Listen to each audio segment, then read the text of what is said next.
Bright Tuty. Every student matters. Hello guys, welcome back to our history lesson. So today we have chapter 9 from the book, and this chapter is Nagas and their early contacts with other people. So until now we were looking at some of the aspects of medieval Indian history, right? We looked at the emergence of the decline of the Mughal Empire, emergence of new independent, powerful kingdoms, right? And we also looked at emergence of towns, urban cities. Now we'll look at Nagas. And as they were growing or as they existed, their establishments of their contacts with others, okay? So whether it be British or whether it be other tribes or who were they, okay? We are going to learn about that in this class. Now in the first topic, we look at the Nagas and we look at one of those people or one of those groups whom the Nagas came in contact with, and that is the Ahoms. Okay, now in the earlier chapter, we may have or we have briefly touched upon Ahoms. We were learning about other stuff, but then there were mention of the tribes, Indian tribes in central part of India, and we did mention Ahoms there. So if you don't remember, that's okay, but here we are going to deal in more detail about Ahoms, alright? Now Ahoms were the first people to come in contact with the Nagas. So Ahoms were the first ones whom the Nagas came in contact with, whom the Nagas came in touch with. So Ahoms were the others. They were not part of the Naga tribe. They were outsiders, and the Nagas came in contact with them. Okay. Now there are chronicles. Chronicles meaning written work. Okay, written works or literature or history. Okay. So those that were written in Assam during the 18th century. So that was called Buranjis. Okay. Now these Buranjis were written work of the rulers, of the scholars in Assam, and they talked about what happened in their kingdom as well as outside their kingdom. So this written work also talks about the relationship that the Ahoms had with the Nagas. Alright. So the Ahoms, they were originally from Thailand. Alright. And they came to Assam. From Thailand, they slowly and gradually came to Assam in the early part of the 13th century. And once they came to Assam, they annexed Assam and they ruled Assam for about 600 years. So the founder of this Ahom tribe, the founder was Sukhapa. Alright. Now, as I said that they moved from Thailand to arrive in Assam, they had to go to Burma, present-day Myanmar, and also some of the northeastern parts of present-day India, like Manipur, Nagaland, and then come to Assam, right? So, these Ahoms, on their way to Assam, they had to pass through eastern Naga tribes, alright? So, this is how the Ahoms came in contact with the Nagas. Now, as the Ahoms came in contact with the Nagas, of course, they fought with each other, and as the Ahoms were sweeping across the northeastern part of India, the Naga tribes, through whose territory the Ahoms were passing, those Naga tribes provided resistance. They resisted. They fought against the Ahoms. They tried to stop the Ahoms from passing through its territories, from annexing its territories. Okay. So who were these Naga tribes from the eastern Naga hills? They were Nokte, Konyak, and Wancho Naga tribes. Okay. But despite the strong resistance provided by these Naga tribes, they were subdued. They were overcome by the Ahoms. Alright, and the Ahoms' rule was established in Assam. So Sukhapa was succeeded by another ruler called Sushempa in 1487. Now, even during the reign of Sushempa, the Naga tribes continued protecting its territories, continued raiding the Ahom territories, the Ahom kingdoms. Alright? So the relationship between the Ahoms and the Naga tribes who were living adjacent to each other, their kingdoms were adjacent to each other.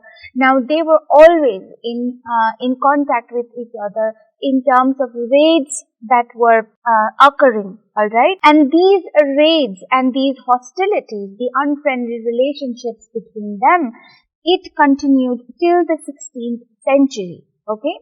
But by the 17th century, the relationship improved. The relationship between the Ahoms and the Nagas improved. Alright? And as a sign of this improvement now, they began to exchange gifts with each other. So gifts such as like shawls, gold, jewelry, grain, etc. All these were exchanged with each other to express friendship. To exist or to express friendship or friendly relationships between them. Alright? But despite these exchanges, despite the friendly relationships, the hostilities continued to remain. So there were cases, despite being friends, they raided each other's territories. They also were at war with each other sometimes. Alright? But there were friendships between them as well. So the hostilities and the friendship, they existed side by side. Okay? That is why the relationship between the Nagas and the Ahoms, that relationship was a mix of both hostility, unfriendliness, as well as friendliness. So there were friends as well as enemies. There were enemies as well as friends. Okay, but despite this, they did maintain to certain extent, friendship between them. So titles were given to the Nagas out of friendship by Ahoms. So these titles were such as Bor Pukan. Okay. Now, apart from giving titles, land was also given by Ahoms to the Nagas. Apart from these gifts, the Nagas also received high positions in the army or in the military force of the Ahom rulers. Okay, and in return, the Nagas, every time the Ahoms were in trouble, so in times of war, in times of invasion, and if the Ahoms needed shelter, if the Ahoms needed to escape and find a shelter, then the Nagas provided such shelter and such protection to the Ahoms. Okay. Now, apart from these provision which was exchanged between the two also had marriages that took place between the two kingdoms, the Nagas as well as the Ahoms. So the daughters of the Ahoms were married by the Nagas. The Nagas' daughters were also married by the Ahoms. Okay. Apart from this, trade relationships were also established between the Ahoms and the Nagas. Alright. So these trade activities included barter, exchange of goods. The Nagas would exchange their grain, say for example for meat. The Ahoms would exchange their shawls for other products like medicine, etc. Okay, so such exchanges took place. Now, although we learned about how despite the hostility, there was friendship which was maintained by the Ahoms and the Nagas with the Ahoms or with the Nagas. Alright. Now, for the Ahoms, it became very important to keep the Nagas as their friends. Now, why? There were two main reasons. The first reason was for the economic benefit. Okay. The Nagas, they had brine springs. They had natural source, and these sources were sources of salt. Okay, so Nagas had these sources of salt from where the Ahoms could get the access to get salt and then take it to their territory for its use also sale. Salt was very important commodity, alright, or product which was used for daily purposes, for eating, etc. Now, second reason was that Ahoms were at war with Burma, okay, the neighboring kingdom, another neighboring kingdom. Now, for Ahom, by maintaining a friendly relationship with the Nagas, they were actually creating a defense for themselves. Because if the Burmese troops, if the Burmese rulers invades the Ahoms in Assam, first it has to go through Naga territories and then enter Assam. Now, if the Ahoms do not maintain good relationship with the Nagas, then the Nagas would allow the enemies or the Burmese invaders to come through it to attack the Ahoms. But if the Ahoms have a good relationship with Nagas, the Nagas act as a buffer zone, as a defense. So it has to, the invasion from the Burmese invasion has to first go through the Nagas and then to come to Ahom. So that provides some time to the Ahoms. So these were the two important reasons because of which it became very important, necessary for the Ahoms to establish friendly relations with the Nagas. Alright. Now moving on to the next. Now another group of people whom the Nagas came in contact after the Ahoms were the British. Okay. So now we'll look at how that contact began and what happened after that contact was established. Alright. Now we very briefly came to know about how the Ahoms in Assam, they were invaded or they were attacked by the Burmese, right, or the present day Myanmar. So this invasion from Burma into Assam, the invasion of Burma of Assam, this led to the entry of the British government or the British into this part of the present day Indian map. Okay, so with the invasion of Burma, the entry of British also began.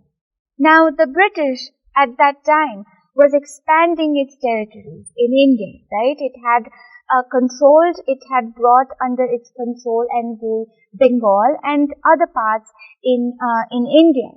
So now, with the Burmese invasion to Assam, which was adjacent to Bengal, now British was also scared that Burma would then, after Assam, can invade Bengal, right, or the British territory. So the British wanted to keep a check on the Burmese invasion, okay, or prevent the Burmese from entering into territories close to the British territories. Alright, so the British were getting alarmed or getting worried looking at the invasion of the Burmese. Now when the Burmese attacked or invaded Assam, the Ahoms in Assam, the Ahoms asked the British for help to help get rid or push back the Burmese. Okay, so with this began the Anglo-Burmese War. Now the British had already joined the war in support of the Ahoms. Now this war saw the defeat of the Burmese troops or Burma, and the war came to an end with the signing of treaty called the Treaty of Yandabu in 1826. Okay. Now with this end of the war, Assam came to be controlled by British. Now Assam was under the influence of the British, and British also exercised or now could have control to some extent over Assam. Alright. Now while British positioned or it began to place itself in Assam, now they discovered petroleum and they also discovered tea and established tea cultivation in Assam. Okay, so they set up tea plantation in Assam. So now their presence, Okay, their stay in Assam, their control in Assam or influence in Assam became even more important.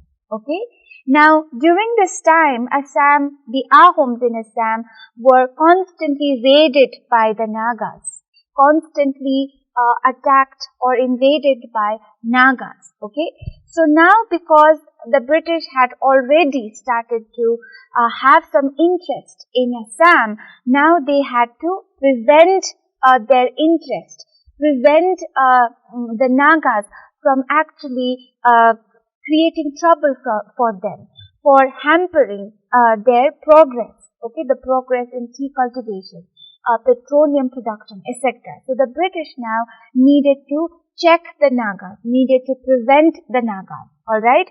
Now initially they did not want to just go and fight with the Nagas. They were scared because they didn't know anything about them. They didn't know the territories of the Naga kingdom. Okay. So they hesitated initially.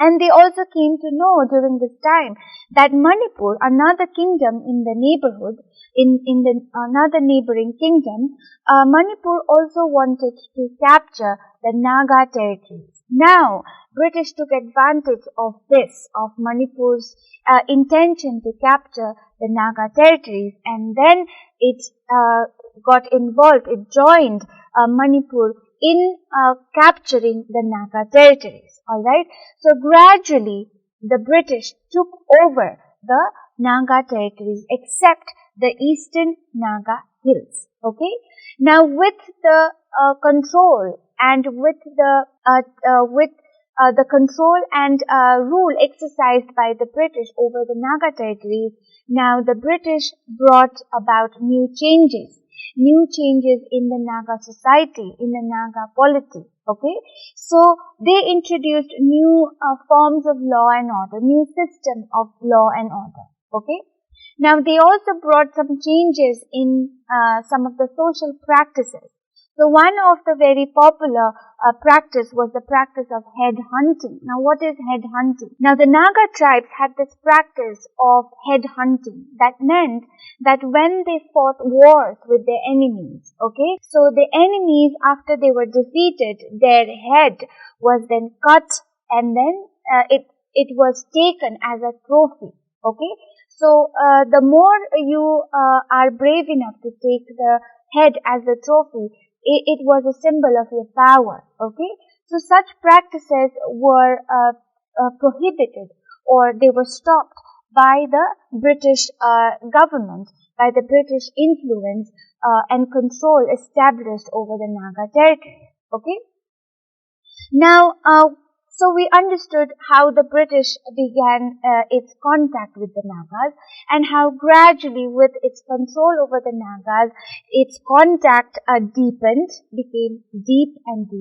and also then it established its relationships with Naga to bring the Nagas under its control, and also to prevent it from invading other British territories. Alright, so to understand the relationships between the Nagas and the British, we can divide the period into three. Okay, so these three periods, by looking at them, we understand the relationships that Nagas and the British had. Okay, so the first period is called the period of expedition. Now what is expedition? Expedition is basically trips, alright, trips that one takes to have an understanding of the place that you're going. Okay, like for example, we often hear that a group of people went on an expedition to Mount Everest. So by that it means that they're climbing Mount Everest to know about its elevation, to know about its surrounding, to experience what it is like to be in Mount Everest, to climb on it, okay, to understand it. So expeditions are basically trips that one makes to have an understanding, to have an experience, to understand about the people, the place, area, etc. Okay. Now in 1832, Captain Jenkins and Pemberton, they were the first British to reach the Naga territories with a party of a large group of soldiers and porters porters are those who carry goods like food, ration, etc. Okay, and they also had soldiers, so they went on an expedition to the Naga territory. Now, this expedition or the trip of Captain Jenkins and Pemberton to Naga territories, they were followed by several other expeditions. Okay. Now, what we have to understand is that these expeditions were taken to know about the Naga territory, to help them understand how to control and rule over the Nagas, how to build a relationship with the Nagas, right? So many of these expeditions were not successful. Many were met with failures, okay? So after 1832, another expedition took place. Another expedition was led in 1839 by another British officer called Grange, okay? Now, as a result of his trip, he was able to convince the Nagas to pay an annual tribute or annual fee or tax to the British government. Okay, so his expedition became successful. After him, there were expeditions led by Lieutenant Biggie. Okay, and those expeditions, two expeditions, were led between 1840 to 1842. Now, this expedition led to making a boundary or frontier, okay, drawing a boundary between Manipur and the Naga hills. So, as a result of this expedition led by Lieutenant Biggie, a boundary was marked between Manipur and Naga hills. Now, between the years 1850 to 51, 10 expeditions were led and organized or conducted by the British, okay? Now, as I said, the main purpose of these expeditions were to subdue the Nagas, okay? Bring the Nagas under the control of the British, and also to keep a check on them, also to prevent them from invading, from carrying out raids, alright? As I said, these expeditions were many, but not all were successful. Many were unsuccessful, and these expeditions were not easy expeditions. These were very difficult expeditions. Alright, the British, along with its troops on expedition, had to go through difficult terrain, difficult paths, through jungles. Alright, many of them died on their way. Many of them became sick. Alright, so all those things happened. It was not an easy task. So that was the first period, the period of expedition. Again, that allows us to understand the relationship between the British and the Nagas. Now, next period was the period of non-interference. Okay. Now, this was the period which saw the British withdrawing all its troops, all its forces that were stationed in the Naga hills or near the Naga hills. Okay, so while they were on expedition, they took their military troops, British troops, and they put them at stations. Now, during the period of non-interference, all these troops were withdrawn and brought back to the British territory. Okay, during this period, they set up frontier outposts. They set up these outposts, these offices, to keep a check what was happening in the Naga territories or around the Naga territories, but they did not interfere. They did not go in and try to mingle with the Naga affairs. Okay, so this policy was called the policy of non-interference. Policy of non-interference. Okay. Now, this policy was introduced by Lord Dalhousie, who was the Governor General of India, British India then. Now, let's come to the third period. So, that is the period of control. Now, this is the period where the British establishes its control over the Naga territory. Now, during these periods that we are studying, the Naga raids into the British territories in Assam continued. Okay, the Naga tribes kept on raiding, kept on looting, etc. Between the years of 1854 to 65, about 11 years, 22 raids were carried out by the Nagas in the British territories. Okay. Now, as a result of this, now the British took strong measures to to prevent these raids, to control the Nagas, and to also exercise a rule over them, control over them. So the British gradually began to take measures to take over the Naga hills. Okay.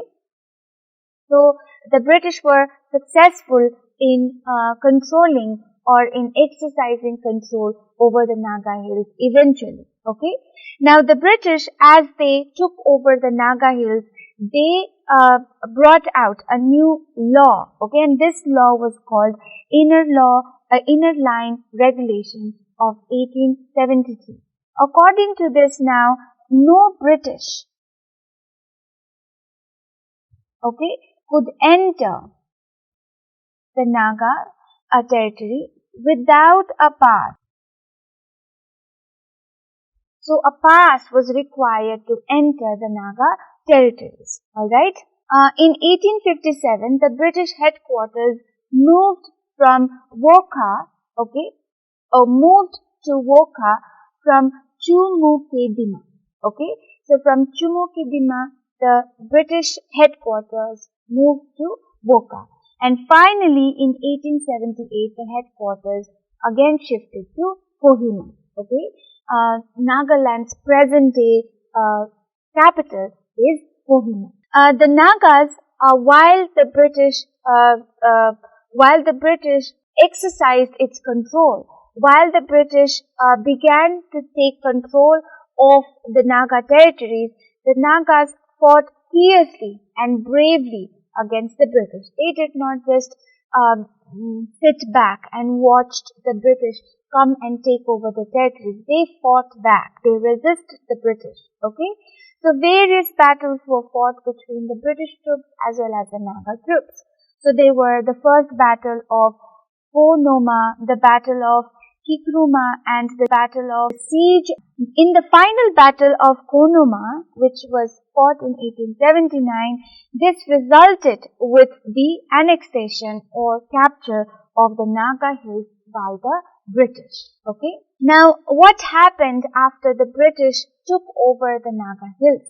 After the British contact with the Nagas, what happened? Okay. Now, the Naga territory was not included under the British Indian territory. Now, the Naga territory, although the control of the British remained over the Nagas. Okay, the Naga territories were controlled by the British, but it did not include in the British Indian territory with the larger British Indian territory. Okay, and we have to also remember that no treaty ever was signed between the British as well as the Nagas to claim that the British had complete control over the Nagas and the British could occupy the Naga territory. Okay. So because of this very fact that how Naga territories were excluded and it was also exclusive. Okay, because of this nature, the Naga territories were completely cut off when the rest of India was fighting the British for India's independence. Okay, the mass movement, the mobilization of all the Indians to fight against the British, that did not reach or penetrate into the Naga territories. Okay, because of this reason, the Nagas, when India's independence took place in 1947, they were not prepared for the transition of power from the British to the Indian rule. They did not understand and they could not cope up with their control by the British, from the British to the Indian government. Okay, so this was the impact of the British control over the Nagas. Alright, so with that we have come to the end of this section.